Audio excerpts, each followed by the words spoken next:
Welcome to learn and grow. Neelakurinji plant గురించి recent న్యూస్లో కనిపిస్తుంది. Because international union for conservation of nature IUCN రీసెంట్గా నీలకురించి ప్లాంట్ని వల్నరబుల్ స్టేటస్ కింద క్లాసిఫై చేసి IUCN రెడ్ లిస్ట్లో మెన్షన్ చేయడం జరిగింది. Coming to IUCN, it's an international organisation which aims to protect and conserve the nature. And coming to red list, సింపుల్గా చెప్పాలి అంటే ఇట్స్ లైక్ ఏ బుక్. మన వరల్డ్లో డిఫరెంట్ టైప్స్ ఆఫ్ స్పీసీస్ ఉంటాయి and ఆ స్పీసీస్కి డిఫరెంట్ థ్రెట్ లెవెల్స్ ఉంటాయి. ఆ threat లెవెల్స్ని బేస్ చేసుకొని IUCN ఆ స్పీసీస్ని డిఫరెంట్ కేటగిరీస్ కింద క్లాసిఫై చేసి IUCN రెడ్ లిస్ట్లో మెన్షన్ చేస్తుంది. Like least concern, near threatened, vulnerable, endangered, critical endangered ఇలాగా. ఫర్ ఎగ్జాంపుల్, ఏదైనా స్పీసీస్ని లీస్ట్ కన్సర్న్ కేటగిరీ కింద క్లాసిఫై చేస్తే దాని మీనింగ్ ఏంటి అంటే ఆ స్పీసీస్కి థ్రెట్ లెవెల్ అనేది చాలా తక్కువగా ఉంది అని అర్థం.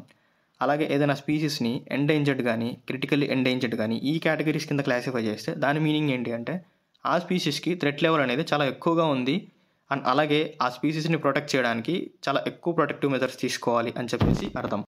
And coming back to Neelakurinji plants, these plants can be found in the shola forests of western Ghats in the southern part of India.